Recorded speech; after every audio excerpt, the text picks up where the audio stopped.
압도적 재미 매불쇼. 수요 난장판 지금 출발합니다.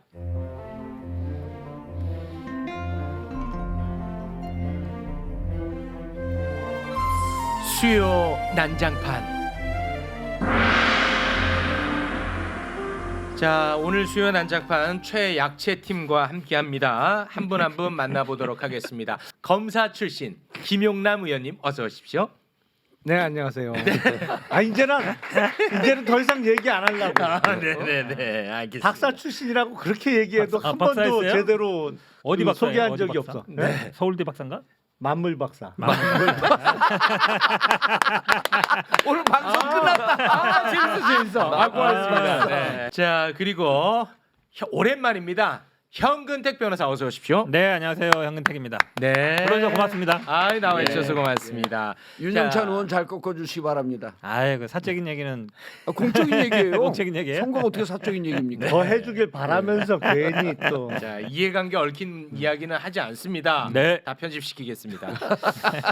자, 그리고 정봉주 의원님 어서 오십시오. 예, 안녕하세요. 정봉주입니다. 네, 고맙습니다. 자, 몸값 비싼 최진봉 교수님 오랜만에 나오셨습니다. 어서 오십시오. 안녕하십니까. 언론학 박사. 저는 만물 박사가 아니라 언론학 실제 박사? 예, 그럼요. 네. 미국 박사. 저기 미국 박사. 박사입니다. 네. 고맙습니다. 영어로도 강의하는 미국 박사. 그럼요. 근데 네. 궁금한 게 있는데 그럼 예. 영어도 그렇게 빨리 얘기해요? 영어도 빨리 얘기하죠. 한번 해봐요. 뭘 해봐요 이거. 지금 해봐. 지금 영어로 해봐. 영어로. 하시는 거예요? 미국에 있을 때 아주 과묵한 사람으로 통했습니다. 네. 김용남 의원님, 그 3개월도 안 된 박문규 산자부 장관이 이제 장관에서 물러나고 이제 수원 쪽으로 오는 거 아니겠습니까? 그것도 이제 우리 의원님의 지역구로 온다는 얘기가 있는데 거기에 대해서 아직까지도 많이 분노하고 계시죠? 이게 과연 국민의힘 전체적인 총선판에 도움이 되는 건가? 이 출마 자체가. 네. 왜냐면 산업부라는 게 중요 경제부처잖아요. 네. 우리가 기재부 산업부가 대표적인 중요한 경제부처인데 거기 장관을 3개월도 안 하고 그만두고 나서 총선에 출마를 한다. 기사에 따르면 당에서 요청해서 출마를 한다. 이런 보도가 났던데. 믿어요? 아니 우리가 말을 시냇가까지 끌고 갈 수는 있어요. 하지만 말이 억지로 물을 먹게 할 수는 없어요. 네. 그러니까 장관을 옷을 벗길 수는 있지만 네. 출마하기 싫은 사람을 억지로 출마시킬 방법은 없어요. 없겠죠. 그러니까 본인이 하고 싶으니까 하는 거겠죠. 아무튼 이번 개각은 엉망이다, 말도 안 된다, 비상식이다 이렇게 정리하면 되겠죠. 노 코멘트. 자, 그리고 또 하나 여쭤보고 싶은 게 지금 수원에서 출마를 준비하고 있어서 이게 참 궁금합니다. 수원에 살고 계시는 분들은 예. 김건희 여사 특검에 대해서 관심이 없습니까? 왜 이 질문을 드리냐? 이수정 교수가 그런 말을 했어요. 아우, 수원 가봤더니 김건희 여사 특검에 대해서 아무 관심들이 없더라 하면서 이 특검에 대해서 굉장히 뭔가 좀 의미 없는 것으로 평가절하하더라고요. 동의하기 어렵죠. 동의하기 어렵죠. 왜냐하면 이게 최근에 더 폭발력을 갖게 된 사건이 있잖아요. 사실은 그 동영상이 아니었으면 디올백 수수. 지금보다는 조금 낮은 수준의 관심이었을 거예요. 네. 근데 그 동영상 때문에 관심도가 훨씬 높아졌죠. 높아졌죠. 물론 그게 특검법의 내용하고는 직접적인 관련이 없어요. 네, 맞습니다. 그 특검법이 이제 패스트트랙에 태워진 이후에 세상에 알려진 사건이기 때문에 네. 명품백은 관련은 없습니다만 많은 국민들께서 더 높은 관심을 갖게 된 것이죠. 네. 그렇기 때문에 제가 그 전부터 주장해 왔잖아요. 이게 그냥 민주당이 통과시키고 대통령이 거부권 행사해서 제2 요구해서 재표결 결과 폐기되는 그냥 단순히 그전과 같은 수순으로 가면 안 된다 이게. 네. 어마어마한 총선의 악재로 작용할 수밖에 없기 때문에 네. 빨리 여당 쪽에서 먼저 수정 제안을 해서라도 네. 여야 합의로 통과시키는 방안으로 해서 대통령의 거부권 행사 없이 통과되는 게 최선이라고 수차례 말씀을 드렸는데 네. 이게 일요일인가요? 월요일 날. 월요일 날 당정대 긴급 회동이 있었잖아요. 네. 거기서 나온 내용을 보니까 그냥 거부권으로 가요. 거부권으로 가는 것으로 방침이 정해진 것 같은데 네. 이거 이렇게 안일하게 보면 안 되는 문제라고 보시는 그럼요. 거고. 총선의 어마어마한 악재입니다. 예. 이거 수험 비하 발언이라고 볼 수도 있겠죠. 이수정 교수. 그건 본인 비하예요. 제가 본인 보기엔. 비하. 본인 비하 발언. 수험 비하가 아니고. 이 정도 정무 감각으로는 정치할 수 없다. 본인 비하 발언이다. 아니 이 교수님은 이제 정치권에 막 들어오신 분이니까 네. 정무 감각이 오래 한 사람만큼일 수는 없겠죠. 네.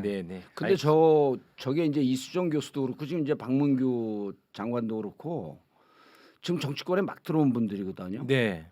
그런데 이제 정치권이 그 밖에서 보면 정형화된 틀이 없으니까 쉬워 보여요.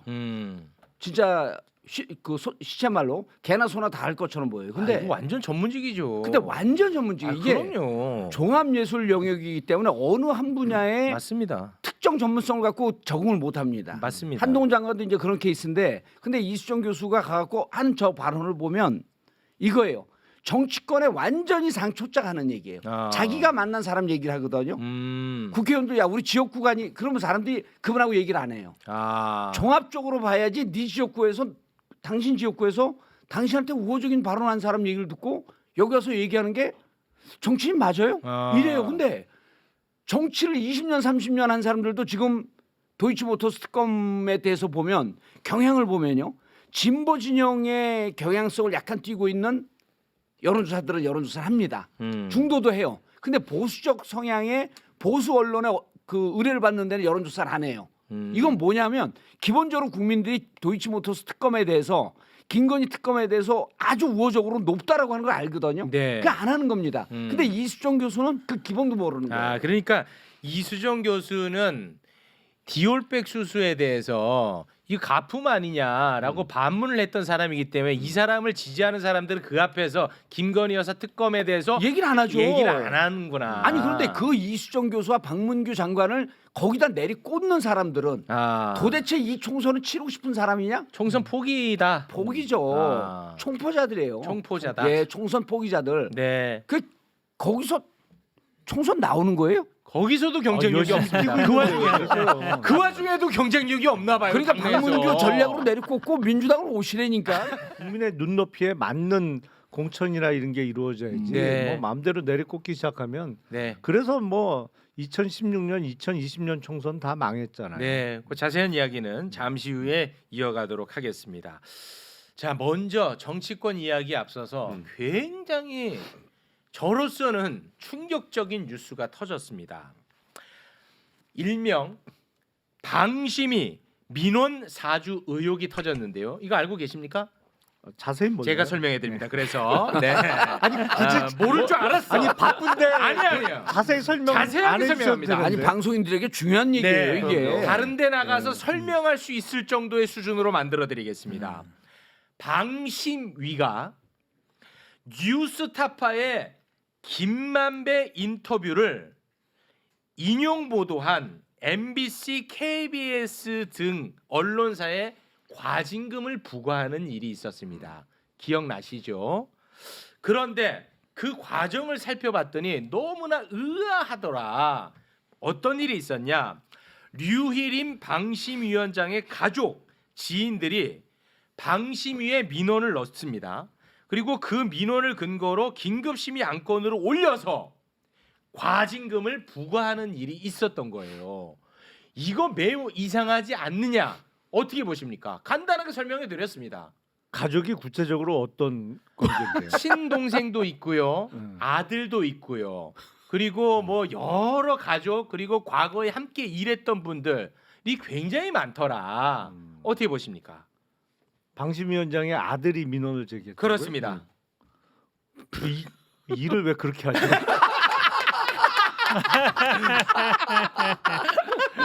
야, 너무 놀랬죠? 아니 역대급 리액션이야. 역대급 리액션이야. 왜냐면 이건 상식적 리액션이야. 예. 상식적 리액션. 아니 저분이 상식적 사고를 하기 때문에 거기서 인정을 못 받는 거거든요. 그것도 맞습니다.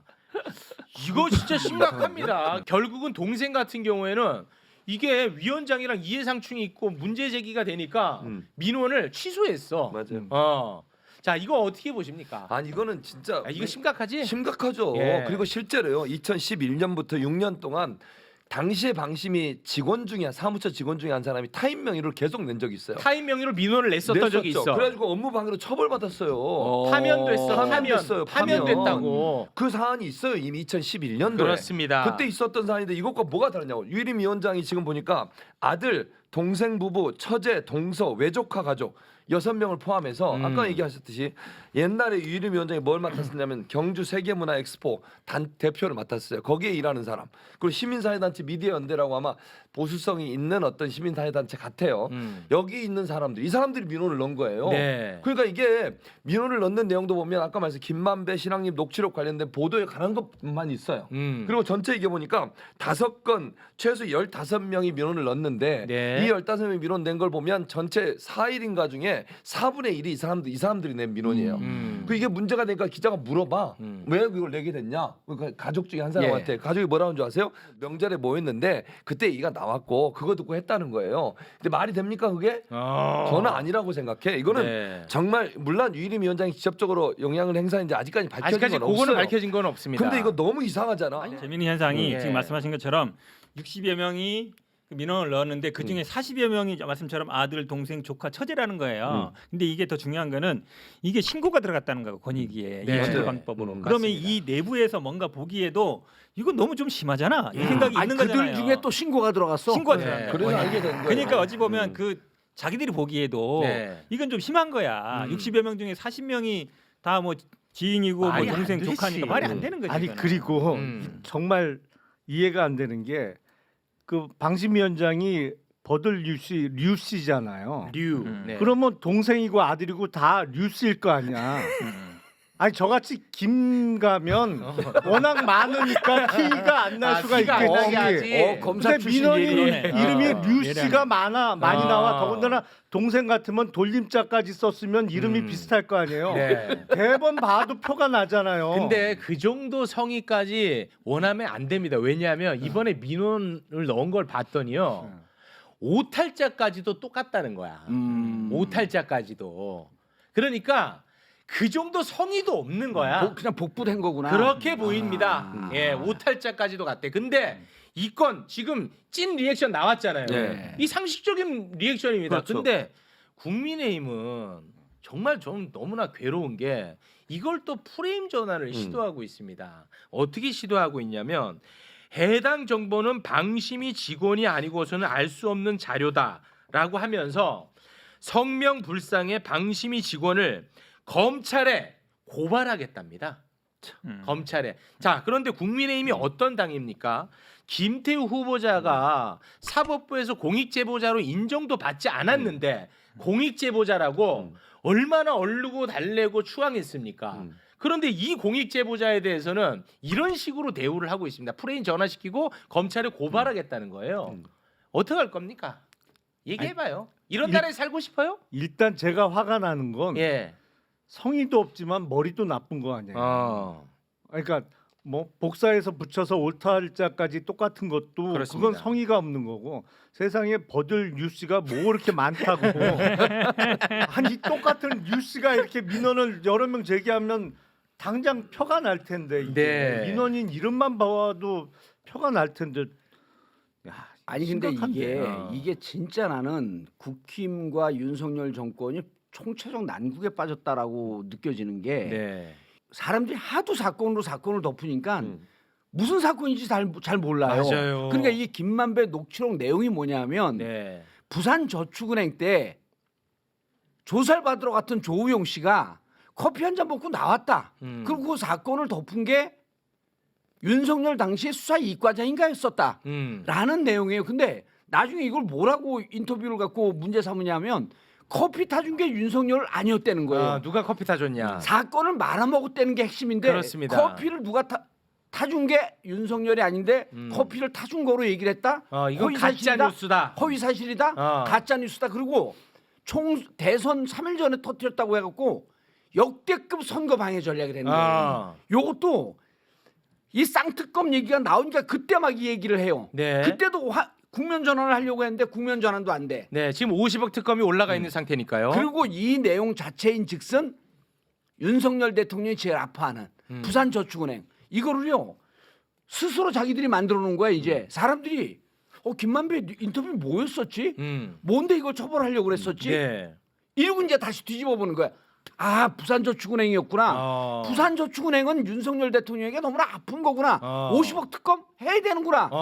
지들이 만들어줘. 오히려 자충수가 되고 자충수가 있다. 되는 거예요. 아니 진짜 이거는 최소한 저한테는 적용이 되는 말씀이에요. 왜냐하면 지금 일련의 과정을 보니까 이 정부는 부산저축은행 수사무마 의혹에 대해서 정말 예민하게 반응하는구나. 이런 생각이 안 들 수가 없는 게 말이죠. 부산저축은행 수사무마 의혹을 보도했던 뉴스타파 예. 대표 자택 압수수색했습니다. 그런데 녹화 기준으로 오늘 뉴스버스 언론사 대표 자택을 또 압수수색합니다. 윤석열 대통령 명예훼손 혐의로. 이렇게까지 해도 되는 겁니까? 이런 나라에 살고 싶은 건 맞죠? 계속 살 거예요. 뭘 자꾸 물어봐. 계속 살 거예요. 뭐 어디 이민을 갈 거예요. 뭐 어디에 갈 아니 거예요. 이거 진짜 심각한 건 맞잖아요. 아니, 근데 글쎄 모르겠어요. 그 뉴스버스라는 게 TV조선에 근무하던 네, 이진동 이진동 기자. 부장이 예. TV조선에 나가서 만든 회사잖아요. 예, 맞습니다. 그러니까 그 뉴스버스라는 게 그렇게 직원 수가 많지는 않을 거예요. 네. 아마 그러다 보니까 그걸 직접 보도한 기자나 대표 간의 어떤 의사 연락이 그 보도 전부터 어떤 의사소통이 있지 않았겠느냐 뭐 그런 추측은 가능할 텐데 뭐 그런 의미에서 압수수색이 들어간 거 아닐까요? 아니 의혹 보도하면 압수수색 들어가야 돼요? 아니 이 부분은 그러니까 그 보도 자체가 제 기억에 대선 직전에 나왔던 게 조우영이라는 사람이 대검에 들어가서 조사를 받으면서 커피를 한 잔 마셨는데 그 커피를 직접 타준 사람이 당시 윤석열 중수 이과장이다 이런 내용이었던 것으로 제가 기억을 하거든요. 네. 근데 그거는 사실이 아니라는 거잖아요. 그렇죠. 네. 아니, 그날 그 들어가서 내용이 만난 적이 즉슨 없다는 거 아니에요? 네, 조우영 씨가? 뉴스버스는 근데 그거는 아니고 뉴스버스는 예. 그 건은 아니고 뉴스버스는 뉴스버스가 보도한 건이 또 따로 있습니다. 이게요. 건이 너무 워낙 이게 많아서. 그 부산저축은행이 잘 기억을 해보세요. 이게 너무 사건들이 많아갖고 50억 특검할 때 부산저축은행은 뺍니다. 왜 그러냐면 너무 그 국힘에서 야 이거 그 부산저축은행 빼 하고 반대를 하니까 정의당이 중재를 한 거예요. 자 그럼 50억에 한정을 해서 특검을 하자. 그런데 50억 특검은요 2015년서부터 2018년까지 지금도 진행되고 있는데 대장동으로 막대한 돈을 벌어서 50억 뇌물을 준 것 같아. 네. 자 그럼 2015년에 느닷없이 대장동이 시작됐나? 그때 보니까 2기 대장동 이기야. 시작이고 김만배 8호 대변대는 그렇죠. 1기 때는 이강길이라고 하는 사람부터 2009년서부터 했다가 2011년에 이게 망가질 뻔했던 게 느닷없이 살아나는 게 부산저축은행 PF를 조사를 하는 거예요. 네. 이러면서 그럼 50억이 만들어지는 과정이 부산저축은행도 관련이 되어 있네. 이 특검이 들어가면 부산저축은행은 수사를 해야 돼요. 네. 근데 윤석열 대통령이 계속 이렇게 막잖아요. 국민들이 점점 더 관심을 갖습니다. 네. 여기 뭐가 있지? 커피가 한 잔에 50억이야? 도대체 이게 뭐가 있는 거지? 네. 너무 궁금한 거예요. 근데 뉴스버스는 진짜 조그만 회사예요. 그렇습니다. 그렇죠. 그 TV조선 출신이야. 네. 보수 쪽을 더 많이 취재를 해. 네. 여기를 왜 압수수색을 하지? 이거 이제 국민들이 야 이거 부산저축은행 뭐가 있나 보다. 또 이제 이 방송이 나가면 150만이 보잖아요. 네. 부산저축은행 이게 큰일 났다. 네. 윤석열 큰일 났다. 네. 드디어 망하는구나. 이렇게 되는 거예요. 아니 그게 자꾸 의심이 안 들 수가 없는 게 갑자기 방통위원장으로 내정된 사람이 검찰 출신이야. 근데 그 사람이 김홍일이야. 근데 이 사람이 또 하필이면 부산저축은행 수사무마 의혹과 관련해서 당시 중수 부장이었어. 그러니까 여기에 대해서 너무 예민하게 굴고 있는 거 아닌가 이런 의심하는 거예요. 근데 이렇게 의혹 보도하면은 압수수색해. 그런 나라에 살고 싶냐 이 질문입니다. 말을 일부러 말해 왜 일부러. 옹알이를 하세요? 대장동은요. 박용수, 조우영, 김만배, 윤석열 대통령 관련되어 있는지 모르지만 윤석열 검사도 당시 이름이 나와. 이 사람들끼리 묶인 그 커넥션인데 왜 여기 이재명을 갖다 들이대냐고. 아니 근데 기본적으로 이재명 당시 성남시장이 없었으면 그게 가능한 사업이냐고요. 아유 대장동 또 원점으로 가. 이 얘기는 뭐 아니 왜 이재명이 왜 그건 태어났냐 아니지. 그러지? 그건 아 아니. 이재명이 왜 태어났냐 그러지? 왜 태어났냐 그러지. 아이고 뭐 엊그저께 생일이었어요? 왜 태어났니 노래 부르게? 네, 그거는 아니, 뭐 그러니까 그 정도로. 이게 사실은요 방통위원장 당시 이동관 방통위원장이 국회에 나와서 발언한 내용이 있어요. 네. 그때 뭐라 그랬으면 이 사건 가지고 가짜 뉴스에 대해서 대책을 세우라고 얘기를 했고 그걸 방심해서 받아서 가짜 뉴스 신속 대응팀을 만들었고 그리고 나서 유일임 이 위원장의 이제 친인척이라고 얘기하는 분들 관계 있는 사람들이 민원을 막 넣기 시작한 거예요. 그러니까 전체적으로 계획이 다 돼 있었던 이거 거야. 이동관 고발해야 되네. 아니, 근데 이동관이 배우일 것 같으네. 아니 근데 이동관이 방통위원장인데 방심위에 대해서 하면 안 이래라 돼요. 저래라 말하면 안 되잖아요. 안 되는데 그건 실제로 불법이에요. 방심위가 엄밀하게 조사하겠다라고 하는 얘기를 이동관 지휘부로 해. 국회에서 그러니까. 했어요. 예. 예. 그건 지휘부로. 불법이라니까. 예. 독립된 기관이고요. 맞습니다. 방심위는 민간 기구예요. 네. 그러니까 방통위가 이래라 저래라 얘기할 수 있는 아무런 권한이 아무런 없어요. 권한이 이거는 없어. 정말 업무에 있지 않은 일을 시키는 거야. 그렇습니다. 근데 이런 일을 대놓고 해요. 대놓고 근데 그걸 했어. 받아가지고 유일임 위원장이 또 자기 아들, 동생 부부, 처제, 동서 이런 사람 시켜가지고 또 민원을 넣게 해. 아니 시켰다는 건 아직까지 못 모르죠. 드러난 건 그건 없습니다. 확인되지 않은 내용이니까 네. 의혹이 제기된 네, 거잖아요. 네. 그런 일들을 하게 됐다는 것은 전체적으로 저는 기획되었다? 그렇죠. 방통위원회부터 네. 기획이 돼서 계속 온 거라고밖에 볼 수 없다는 네. 거예요. 그렇게 추정하는 거고 네. 진짜 기적적인 거는 요 분야가 나오니까 발언 분량이 엄청 많으시네. 전공이잖아요. 전공. 비로소 밥값을 하시는군요. 자 그러면 이 방심위의 민원 사주 의혹과 관련된 부산저축은행 수사 무마 의혹 관련해서는 요 정도에서 마무리 짓겠습니다. 많이 힘겨우셨죠? 예. 네. 아니 근데 부산저축은행은 진짜 관심 가져야 돼요. 관심 가져야 돼. 이건 이 정권의 마지막 뇌관이에요. 마지막 뇌관입니다. 네. 초기 오거든 이게. 지금 특검은 김건희 여사 특검에 대해서만 관심 갖는데 사실 어떻게 보면은 이 정권은 오히려 50억 특검에도 관심을 갖고 50억이 있는 더 것 무서워요. 느낌이 있어요. 왜냐 김건희 특검은 김건희 자체에서 딱 끝납니다. 그런데 이 50억 특검은 고구마 순이에요. 잡아다니면 잡아다닐수록 점점 더 깊이 들어갑니다. 그래서 그 김건희 특검보다 50억 특검이 훨씬 더 위험할 수 있어요. 이 정권에게. 네. 우리에게는 정권을 날릴 수 있는 핵폭탄이고. 그러니까 그쪽에서 누구예요? 그러니까 이 얘기가 맞는 게 국민의힘이나 이 대통령실에서 항상 얘기하는 거 보면 주가 조작은 결혼하기 전 사건이다. 네. 그러니까 나 재산하고는 아무 관계 없다라고 얘기하는 거예요. 결혼하기 네. 전의 사건이다. 근데 50억 클럽은 그게 아니잖아요. 검사할 때 본인이 검사로 수사할 때 관련 사건이기 때문에 네. 더 민감할 수 있어요. 아. 왜냐하면 그거는 뭐 그쪽 재산이고 김건희 재산은 내 거 아니고 그렇게 네. 피해갈 수 있거든. 근데 이건 피해갈 방법이 없죠. 알겠습니다. 그러면 자연스럽게 김건희 여사 특검에 대한 이야기 잠깐 좀 나눠보겠습니다. 지금 김건희 여사 특검과 관련해 가지고 윤석열 대통령이 거부권을 이런저런 어떤 여론에 마사지를 해가면서 꼼수를 써가면서 거부권을 행사할 걸로 예상했었으나 그렇지 않은 것 같아요. 그냥 눈치 안 보고 그냥 거부권 행사할 것 같습니다. 지금 이 상황 어떻게 보고 계십니까? 그러니까 분명히 그런 식으로 하면 총선에 악재가 될 거는 명확해요. 네. 근데 제가 보기엔 글쎄요. 총선을 잘 치르는 게 제일 중요하거든요. 네. 왜냐하면 이게 제가 그런 말을 한번 드린 적이 있는데 윤석열 대통령이 검사 시절에 유명한 말을 했잖아요. 저는 사람에게 충성하지 않습니다. 네. 근데 그게 당시 윤석열 검사만 그런 게 아니에요. 검찰은 원래 사람에게 충성하지 않아요. 그렇기 때문에 박근혜 당시 대통령이 임명한 김순환 검찰총장도 최순실을 기소하는 공소장에 공범으로 적시했던 거예요. 네. 그 본인을 검찰총장이 임명해준 대통령에게 충성한다면 그런 게 없었겠죠. 검찰은요 항상 대세에 충성합니다. 검찰은 대세에 충성한다. 아니 근데 여기서 대세를 대세를 반드시 나쁘게 인식할 필요는 없어요. 여기서 대세는 뭐냐면 국민 대다수의 뜻이 대세예요. 네. 왜냐하면 그 네. 최순실 사태 일어났을 때는 국민 대부분이 아 이게 잘못됐다라는 게 국민의 여론이었잖아요. 대부분의 그거에 충성하게 돼 있어요. 근데 뭐냐면 내년 4월 10일 총선에서 만약에 여당인 국민의힘이 대패를 한다. 그러면 대세가 확인되는 거거든요. 그렇잖아요. 확인된 민심이잖아요. 투표 결과는.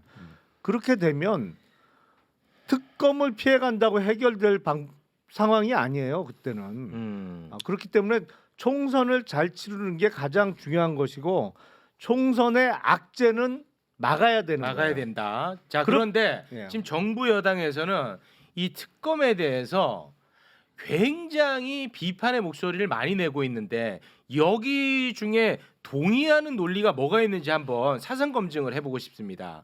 첫째, 지금 이 특검은 내년 총선에서 선전성동할 수 있는 시점을 민주당이 만든 나쁜 특검이다라는 논리가 나오고 있는데 요거 동의합니까? 시기적으로는 총선하고 맞물려서 수사 개시가 되게 돼 있죠. 그 법안 시기 내용이. 그 시기를 누가 만들었죠? 아니 그러니까 그거는 8개월 전에 패스트트랙에 태웠잖아요. 4월 달에. 네. 그 12월 하순에 통과될 수 있는 네. 시기는 그러니까 그걸 누가 만들었죠? 야당이 만들었죠. 선생님. 검찰이 수사를 안 했고 첫째, 네. 둘째 특검 논의할 때 국민의힘이 합의를 하지 않아서 패스트트랙에 올렸고 그 패스트트랙 올린 시점이 이번이 됐으니까 이번에 통과시키는 거지. 이걸 누가 이 시점을 조정합니까? 아니, 그러니까 그 전제 조건은 맞아요. 네. 왜냐하면 검찰에서 기소나 불기소 가타부타 결정을 안 하고 있기 그렇죠. 때문에 이 특검 특검 법안이 얘기가 나온 것이죠. 그리고 그 특검에 대해서 국민의힘이 합의를 안 했으니까 패스트트랙에 띄운 거고. 그거야 그렇죠. 네. 네. 그러니까 근데 패스트트랙에 태울 때 누가 총선용 시점을 맞췄다는 거예요? 240일을 민주당에서 계산을 안 했겠냐고요. 사실은 240일 이후에 본회의에 자동 상정되는 것은 계산을 다 했던 거죠. 그러니까 그러면 합의를 했으면 되잖아. 국민의힘이. 그 분위기는 안 되죠. 그거는 자, 그러면 안 됐던 이거는 거는 맞고. 이 논리는 이제 동의 안 하는 걸로 정리하겠습니다. 이건 동의할 수 없다라는 아니 거고. 근데 시기가 총선 직전에 막 수사가 될 수 있는 그 법안 내용이고 시기인 건 맞죠. 그러니까 결과적으로는 그런데 그걸 누가 만들었냐고. 아니 그러니까 검찰에서 결정을 안 하고 갖고 있는 게 잘못됐어요. 일단. 네. 자, 그리고 특검이 수사 상황을 생중계하게 돼 있다. 이거 독소 조항이다. 이 논리에 동의하십니까? 그러니까 그전 특검들은 다 했잖아요. 다 했었죠. 다 했는데 그걸로 칭찬 제일 많이 받았던 사람이 한동훈이죠. 그런가요? 그렇죠. 그렇죠. 그 특검 팀이 있었으니까. 아니, 그 특검팀에 박근혜 있었고 특검. 그때 대변인은 네. 다른 변호사. 아니, 그러니까 출신이 특검보는 있었고. 따로 있었지만 어찌 됐든 근데 이제 동의 안 하는 거죠. 드루킹이나 국정농단 특검들 다 있었던 거니까 이건 논리는 정말 너무 빈약하고 말도 안 되는. 요거는 동의하지 않는다로 정리하겠습니다. 아니 과거에 잘못됐으면 지금이라도 고쳐야죠. 네, 요거 이제 지우고. 나도 좀 살자. 자, 김건희 여사 도이치모터스 주가 조작 의혹과 관련해서 지난 정권에서 탈탈 털어지 않았냐. 근데 왜 또 수사하냐? 이 동의하십니까? 아니 근데 네. 그거는 검찰에서 어떤 결론을 냈으면 그런 주장을 할 수가 있는데 네, 결론을 안 내고 지금 계속 홀딩하고 있잖아요. 그렇습니다. 그러니까 그거는 조금 빈약하죠. 요것도 논리가 동의할 수 없는 거죠. 아니 그러니까 탈탈 털어서 아무것도 안 나왔으면 빨리 무혐의 결정을 해야죠. 네. 진작에 했어야지. 사실은. 알겠습니다. 진작에. 이 뭐 특검에 대해서 뭐 세 분 더 첨언할 필요 없을 것 같습니다. 여기서 다 해결된 예. 것 같아요. 잘 네. 됐습니다. 잘 됐죠. 예.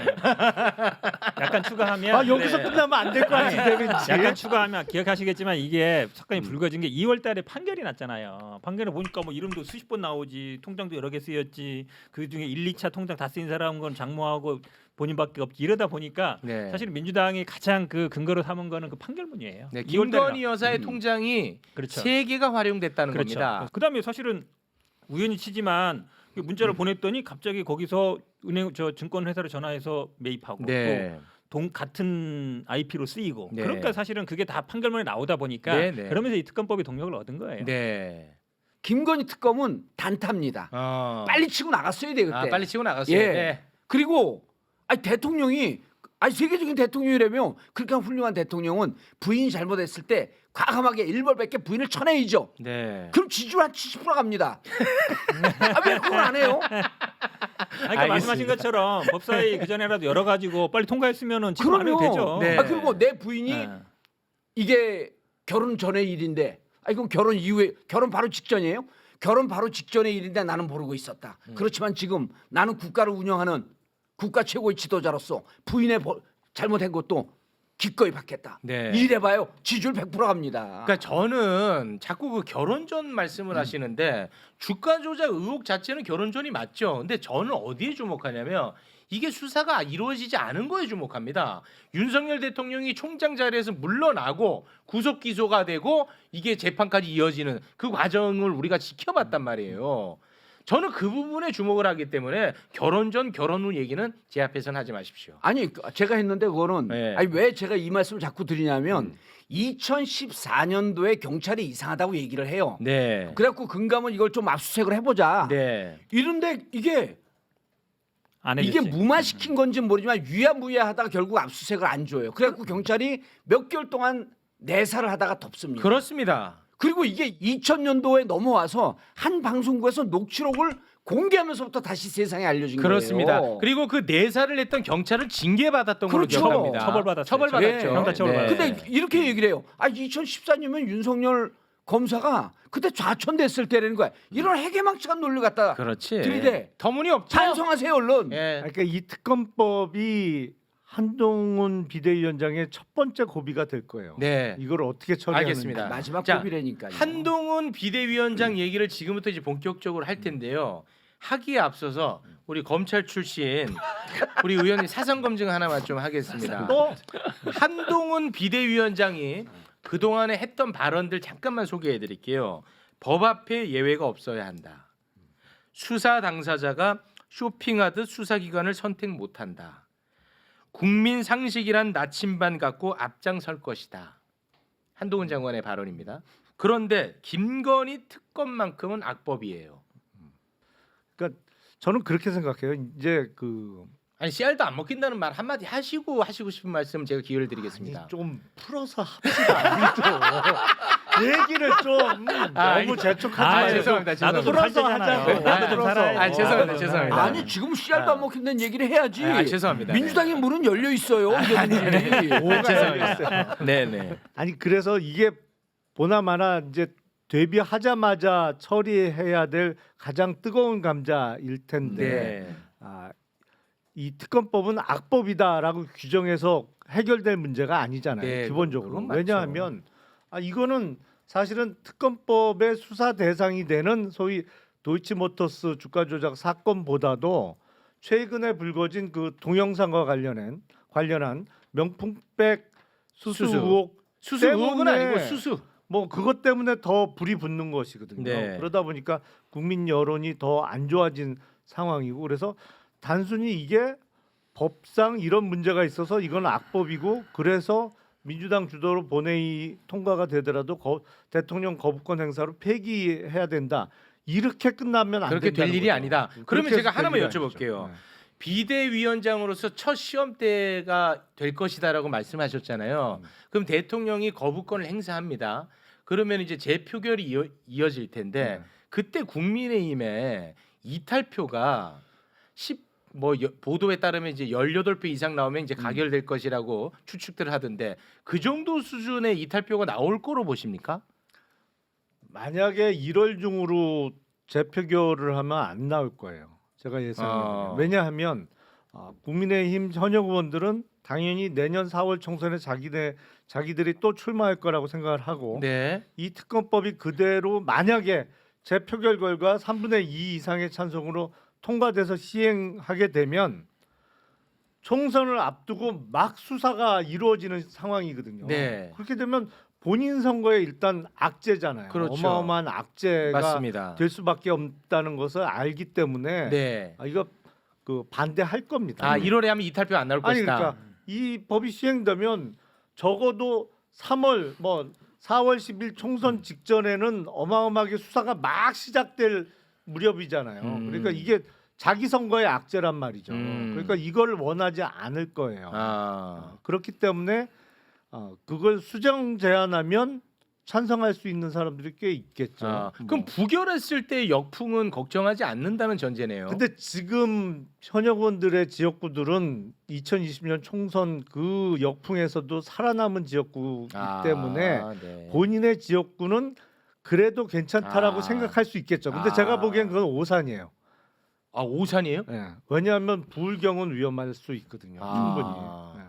그러니까 TK 정도는 모르지만 네. 부울경은 위험해질 수 있는 상황인데 거기까지 생각 못 할 수 있을 거예요. 자 그러면 재표결 일정은 민주당이 아마 그거를 결정할 가능성이 높지 않나요? 뭐 국회의장 손에 달렸다고 보는데 네. 아시는 것처럼 올리에서 대통령실을 결정하는 건 15일 이내기 때문에 네. 만약 28일 결정되면은 1월 13일 이전에 이루어지겠죠. 네. 근데 그 다음에 이제 재의결 왔을 때 국회에서 언제 하느냐는 그거는 이제 규정이 없어요. 네. 규정이 없다 보니까 결국은 아마 국민의힘에서는 적극 그 협상에 응하지 않을 거란 말이에요. 그렇겠죠. 협약하는 거에. 예. 그러면 야당과 이제 국회의장이 몫인데 결국 국회의장도 이거를 사실 끝까지 뭐 의회 끝날 때까지 반대할 수는 없거든요. 그러면 제가 보기에 이거는 1월 말 2월까지 넘어갈 가능성이 많아요. 왜냐면 뭐 야당 입장에서도 이걸 굳이 뭐 빨리 해가지고 국민의힘이 그거에 어떤 명분을 줄 필요는 없기 때문에 네. 우리는 충분히 협의했다. 예. 야당과 협의하는데 야당이 안 들어온다. 그럼 어쩔 수 없이 우리가 그냥 혼자라도 하겠다. 그렇게 가야 되기 때문에 자, 그러면 시간은 늦어질 수가 있어요. 아까 말씀하신 1월이 아닌 2월 정도 가령 공천 학살이 벌어진 이후에 표결이 이루어진다면 이탈표가 나올 가능성은 있다고 보시는 겁니까? 사람은 감정의 동물이잖아요. 있다고 보시는구나. 민주당이 지금 녹록한 상황이 아니에요. 네. 뭐냐면 민주당 지지하는 분들도 민주당 이번에 바닥에 가서 이제 홍은택 후보도 많이 느낄 텐데 바닥에 갖고 민주당 도와주세요 그러면 민주당의 진짜 열성적인 분들이 뭐라고 얘기를 하냐면 네. 180석 몰아줬는데 뭘 했는데 이 비판의 소리가 무척 커요. 그렇지. 그러니까 이제 민주당은 뭐냐면 이 김건희 특검에 대해서 말씀하셨듯이 지지율이 70% 가까이 되거든요. 네. 그럼 이거를 이번에 거부권 행사하니까 뭐 대통령 거부권 행사했고 우리는 과반 의석이 넘는데 결국 못했습니다.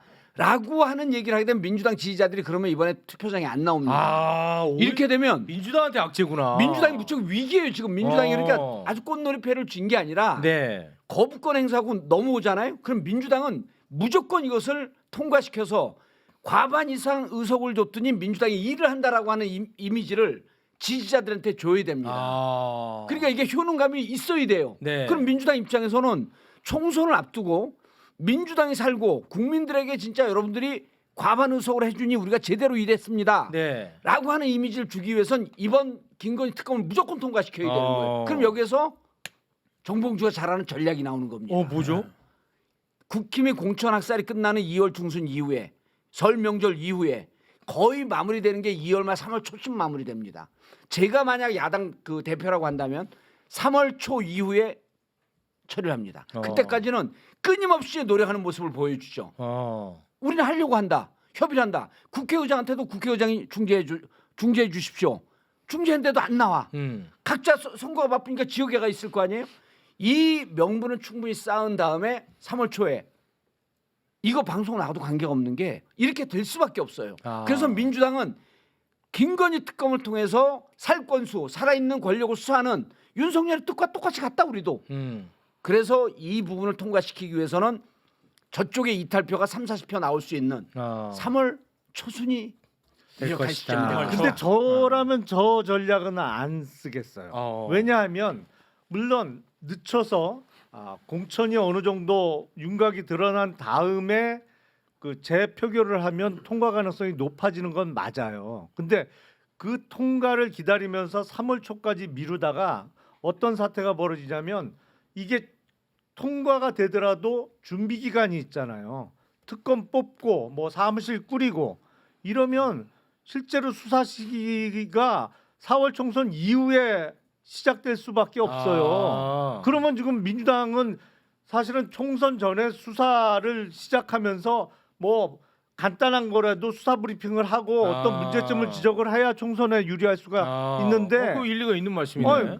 그 얘기는 뭐냐면 자칫 이 통과만 염두에 두고 3월 초중순까지 늦추다가는 아끼다 못되는 꼴이 나올 일리가 수가 있는 있어요. 말씀이죠. 아니 일리가 네. 있는 얘기예요. 그래서 일리가 민주당은 있네. 이제 왜냐하면 근데 또 한 2월 중순을 땡기면 불안한 게 생기는 거예요. 국힘의 공천이 다 안 끝나. 그럼 이탈표를 우리가 예측하는 만큼 나올까?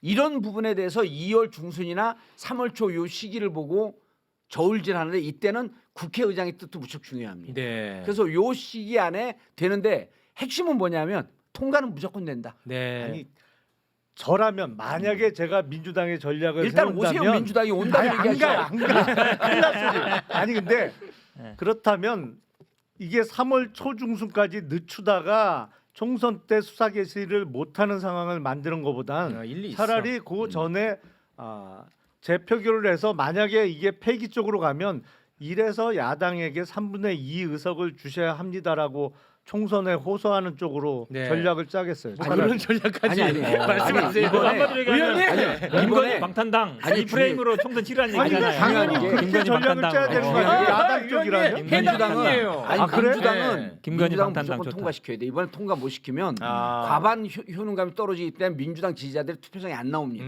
그래서 제가 보기에는 이런 게 하나 3월 초를 이제 제가 일정을 잡는 이유는 그러면 통과가 안 돼야겠네. 아니 3월 초 아니 3월 초로 가면 이거거든요. 요거를 선거에 그 너무 유리하게 이용하려고 하다가 역풍이 불어요. 네. 그러니까 이건 무조건 민주당 입장에서는 국민들이 원하는 바기 때문에 어떻게든 통과에 방점을 찍는 쪽으로 네, 갈 수밖에 없습니다. 알겠습니다. 그거는 저희가 또 지켜보기로 하겠습니다. 한동훈 비대위원장이 수락 연설을 하면서 많은 말을 쏟아댔는데 그 가운데 지금 언론으로부터 가장 주목을 많이 받는 게 총선 불출마 선언을 했어요.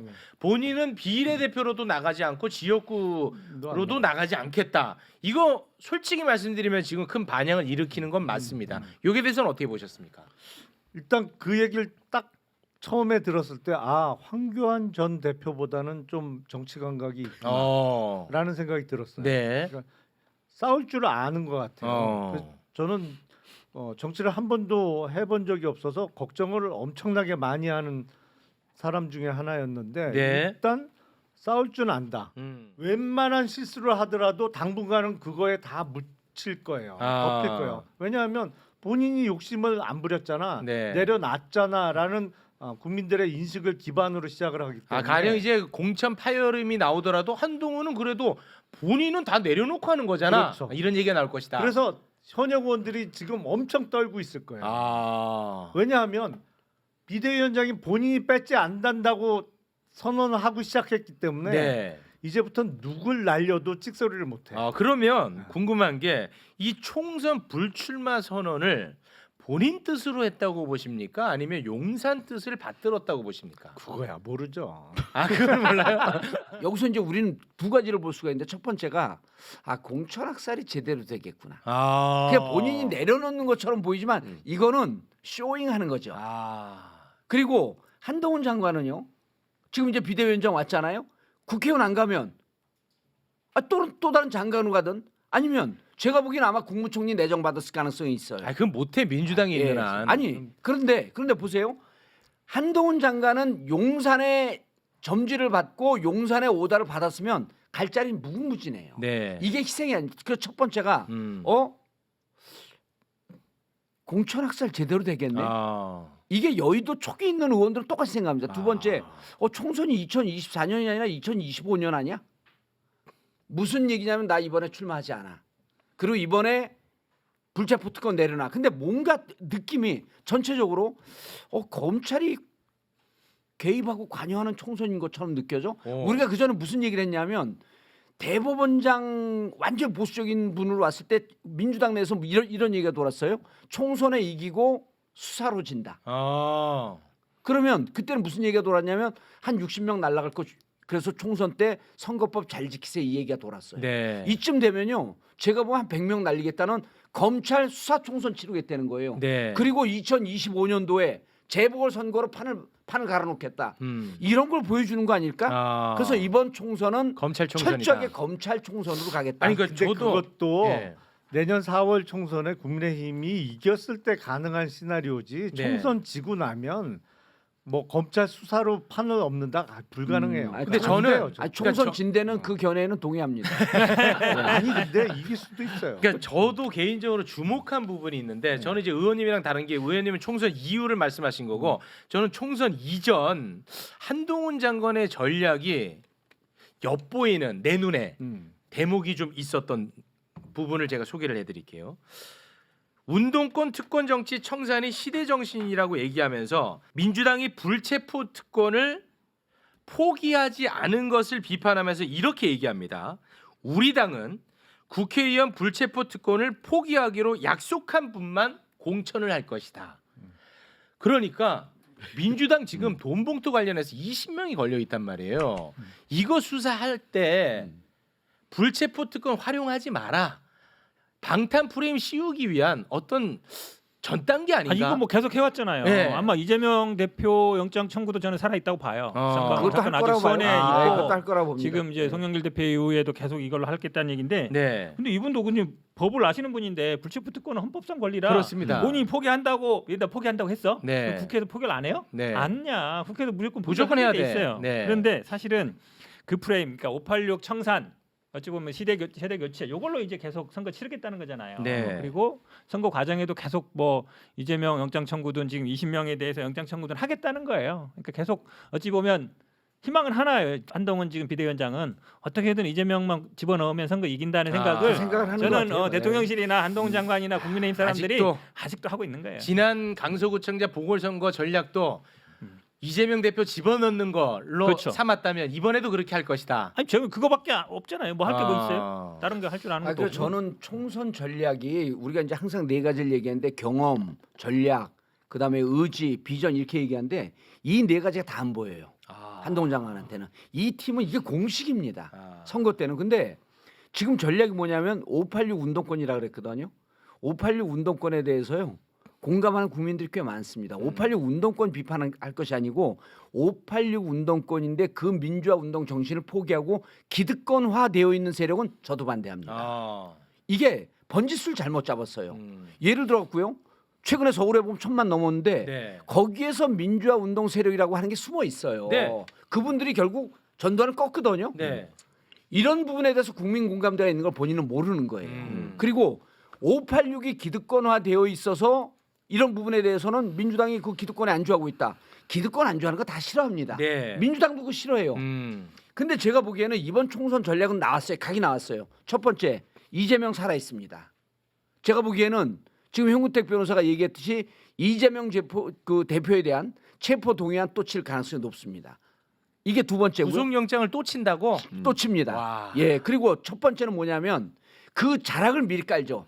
송영길 이른바 돈봉투 사건에 대해서 20명을 탈탈 터는 거로 선거운동을 가겠다는 얘기예요. 이거요. 총선 막상 들어가면요. 이 역풍 셉니다. 역풍이라는 게 뭐죠? 아니 그러니까 실질적으로 국민들이 검찰 독재에 대해서 지금 공감대가 꽤 높아졌어요. 이제는. 그러면 민주당 윤관석 의원도 구속이 돼 있어. 이성만은 구속이 안 됐어. 송영길 구속되어 있는데 수사가 진행되고 있어. 이 부분에 대해서 계속 검찰이 이걸 갖고 탈탈 터는 부분에 대해서 필요증이 없을 것 같아요. 그러면은 국민들이 검찰 또 이번 총선 개입하네 그럼요. 이렇게 볼 거라. 그래서 그 두 가지를 갖고 총선 전략을 세웠는데 여당의 총선 전략은 담론입니다.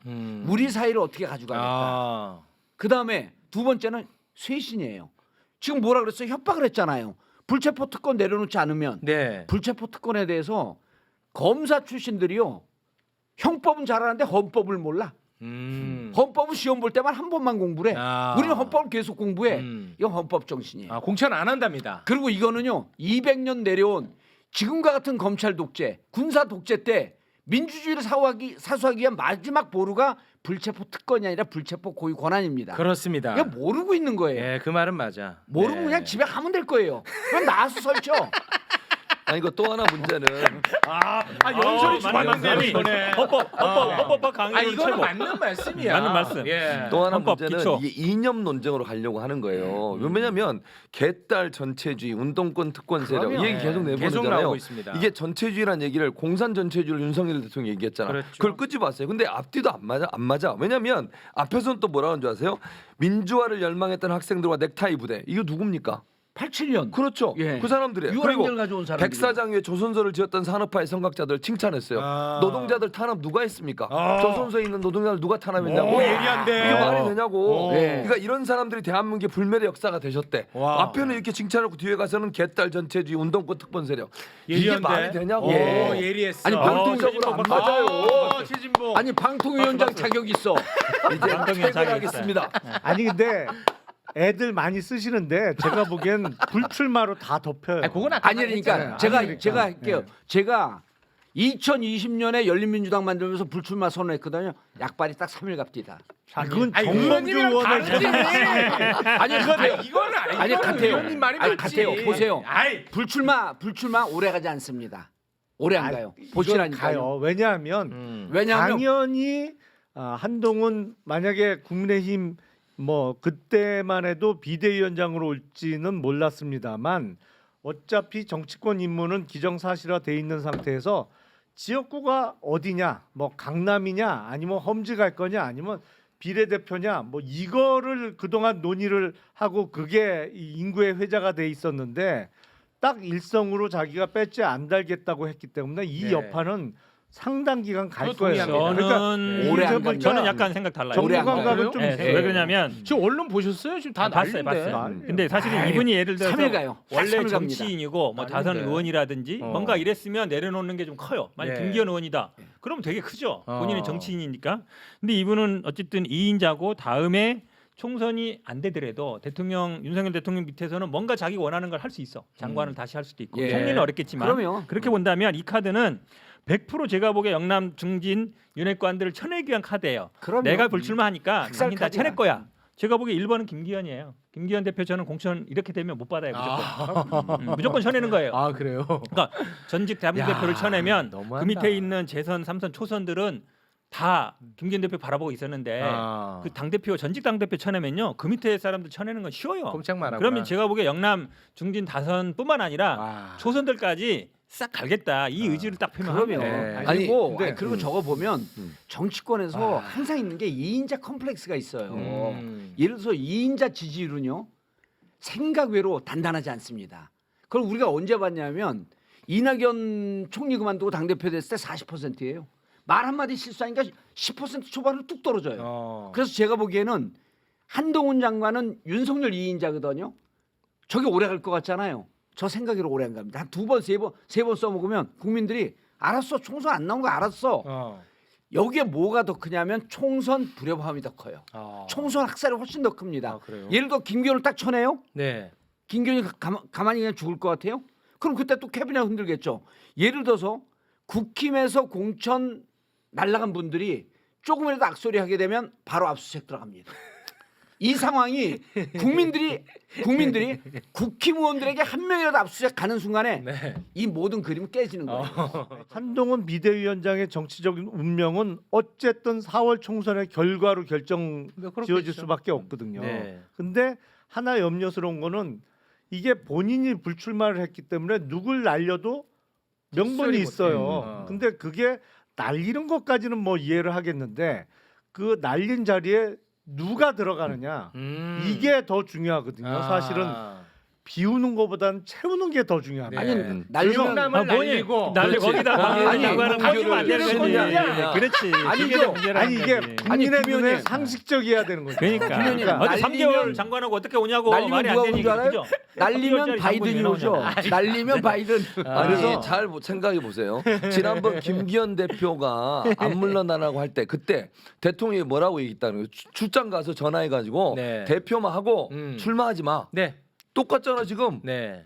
한동훈 장관이 똑같다는 얘기를 하는 거야. 아. 누구 뜻이겠냐고. 아니 오. 비대위원장하고 출마를 하지 말라는 것은 대통령의 뜻이 반영됐다고 저는 그럼요. 봐요. 한동훈 예리하다. 장관이 오늘 개인적으로 일이에요. 예리하네. 아, 저 예. 이제 퇴근해도 되죠? 퇴근해도 돼. 알겠습니다. 바꿔. 앉아 있어 어딜 가. 알겠습니다. 네. 자 마무리 네. 차원에서 한동훈 비대위원장의 자기 모순에 대해서는 꼭 좀 지적을 하고 마무리 짓고 싶은데 100번 양보해서 국회의원의 불체포 특권과 대통령의 거부권이 같다고 칠게요. 100번 양보해서. 예, 예. 근데 국회의원의 불체포 특권은 내려놔야 되고 대통령의 거부권을 행사해야 된다고 얘기하고 있어. 한동훈 장관, 한동훈 비대위원장이 이런 자기 모순에 대해서는 어떻게 견딜만 합니까? 아니, 나는 못 견디겠거든요. 이런 너무 당연한 아니, 자기 모순. 그 두 개를 저울질할 수 있는 MC가 세계 최강의 MC야. 아니 그렇잖아요. 깜짝 놀랐어. 지금 놀랬죠 이 비유. 너무 놀랐어. 불체포 특권은 내려놓고 예. 대통령의 거부권을 행사하래. 예. 이런 자기 모순이 어디 있습니까? 아니 견디지 대통령이 마세요. 또 현행범이 아니고 불소추 특권까지 있어 지도. 그럼 대통령도 쏴 받아야지. 그럼 그렇지. 왜 대통령이 이걸 안 내려놔? 어. 다 내려놓자고. 그렇지. 불소추 특권 포기. 그렇지. 그렇지. 아, 이것도 예리했습니다. 괜찮다. 지난번 디올백 받았잖아요. 네. 부부는 공동경제 지갑입니다. 어. 경제 그러면요 공동체. 경제 공동체예요? 그거 윤석열 특검이 만든 논리입니다. 아니 그리고 여사에 대한 법이 이게 뇌물죄는 윤석열 대통령에 해당합니다. 그런데 이 부분에 대해서 난 수사받겠다. 다만 기소 여부는 내 임기가 끝난 다음에 하겠다. 이렇게 해봐요. 지지율 90%가. 진짜 아니 그러겠다. 자기는 왜 안 내려놔? 자기는 왜 안 내려놔? 다 내려놓자고. 네. 좋네. 아니 뭐 껄핏하면 지지율 90%뭐 100% 아니 아, 이런 거 옛날에 하나 외척계를 하니까 막 90. 지지율이 그럼요. 그렇게 쉬워요? 아니 이런 거 안 하니까 조롱을 하는 거지. 네, 네. 노자가 그랬어요. 조롱당하는 지도자가 제일 핫바리 지도자라고. 자 그리고 또 아니 수직적 당정 관계에 대해서 한동훈 비대위원장이 이렇게 얘기합니다. 누가 누구를 누르고 맞고 이런 거 사극에나 나올 법한 일이다. 아까 다 얘기했잖아. 이준석 쫓아내고 유승민 찍어내고 이게 다 무슨 이게 사극입니까? 며칠 전에 있었던 일입니다. 사극 얘기가 있었나요? 예. 언제? 기자들과 대화 속에서 질의응답 과정에서 어떻게 생각해요? 우리가 다 봤잖아. 우리가 9달 전에 봤는데 아니 뭐. 그러니까 그렇지 그렇지. 아니 이게 보니까 눈 가리고 아웅하는 거는요. 그 정치 철학이 없는데 설사 철학이 있으면 국민을 개돼지로 보는 거예요. 국민을 진짜 무시하는 겁니다. 진짜 무시하는 바로 거야. 몇 개월 전에 있었잖아요. 네. 유승민 찍어내리고 예. 금방 얘기했던 거. 예. 그걸 국민들이 그걸 드라마처럼 봤어. 김기현은 며칠 전에 봤잖아. 그러면 장기현도 봤어. 예. 아 장기현 뭐 차 그 90대 하고 그러니까 첫 번째 나온 게 뭐냐면 후원금 쪼개기. 그거는 무슨 뭐 상관관계가 있는지 아니 모르겠습니다. 없는 어쨌든 네. 여의도에서 도는 찌라시 중에 네. 사학 비리 조사한데 어. 이게 검찰 정권이나 할 수 있는 일이에요. 그리고 이게 지 머리에서 나왔습니까? 용산에서 지시했겠지. 근데 수직적 관계 아니야 이렇게 되면? 아니 자기가 뭐 그 김건희 여사하고 400번씩 뭐 카톡 주고받는다고 수평적 관계가 되나? 아니잖아요 그게. 네. 알겠습니다. 아니 카톡 카톡 가서 얘기 좀 주고받으면서 해요. 공천할 수도 있지 뭐. 네? 카톡 주고받으면서 공천할 수도 있고. 그렇지. 그리고 이게요. 한동훈 장관이 앞으로 3개의 고비가 있는데 첫 번째 공천 학살 이후에 학살당한 사람을 어떻게 다룰 다룰 수 있어요. 것인가? 그거 못 합니다. 아. 그러니까 두 번째 신당이 만들어지고 이분들의 신당으로 30-40명이 빠져나간 다음입니다. 이게 두 번째 고비예요. 세 번째가 이렇게 된 상황에서 제의 시기가 와갖고 특검법 제의될 때입니다. 요때 돼갖고 요 세 개의 고비를 못 넘으면 그때 무너지는 거예요. 네. 그럼 제2비대위원장 옵니다. 아 그렇게 보십니까? 예. 누가 와요? 김한길? 시간상 어려워요. 네. 김영남으로 해요. 시간이 네. 이제 김영남 비대위원장 며칠 와. 안 남았어. 네. 지난번에 박근혜는 한 달 앞두고서 뭐 전당대회에서도 뭐 음. 당대표 되지 않았나? 비대위하고 막 그랬죠. 알겠습니다. 아니 그거는 12월 달에 비대위원장이 됐었어요. 그래요? 네. 4월 총선 앞두고. 방송 시점으로 오늘 또 이준석 전 대표가 탈당할 것 같은데 그거는 어떻게 좀 변수가 될 걸로 보십니까? 탈당은 일단 기정사실화 된 거고. 그렇게 우리가 기정사실화하고 방송하는 게 맞을 것 같아요. 예. 근데 초반에 신당은 어려움을 많이 겪을 거예요. 네. 왜냐하면 지금 시선을 뺏겼어. 그렇잖아요. 지금 네, 뺏겼어요. 그렇기 때문에 어려운데 이게 앞에 놓여 있는 그 난관들을 어떻게 해결하느냐에 따라서 뭐 특검법이나 이런 거가 어떻게 처리되고 그거로 또 지지율이 출렁거릴 수가 있거든요. 네. 출렁거리고 뭐 만약에 국민의힘이나 윤 대통령 지지율이 더 내려간다 그러면 신당은 힘을 좀 받겠죠. 그러니까 이게 한동훈 비대위와 연동돼 있다고 보시는 거군요. 정확하게 반대로 연동돼 있다. 정확하게 시속갱이죠. 역의 상관관계, 역의 상관관계. 네.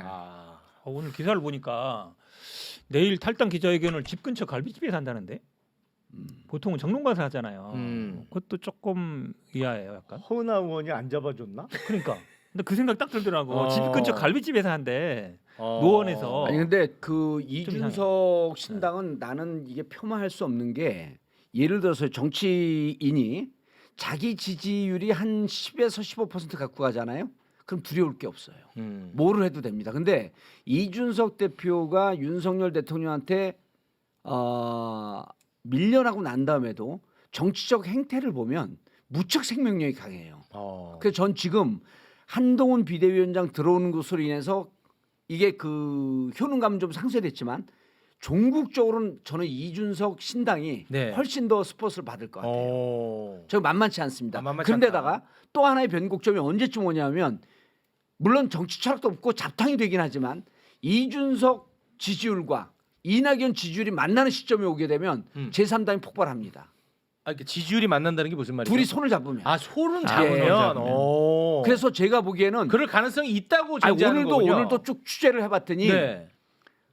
이준석 그 정당이 어떤 정치적 철학보다도 네. 정치 공학적으로 움직이는 게 보여요. 어. 그렇다고 한다면 누구라도 이번 총선에 힘이 된다고 한다면 손을 잡겠다. 오. 이미 그 양향자, 금태섭 다 만났거든요.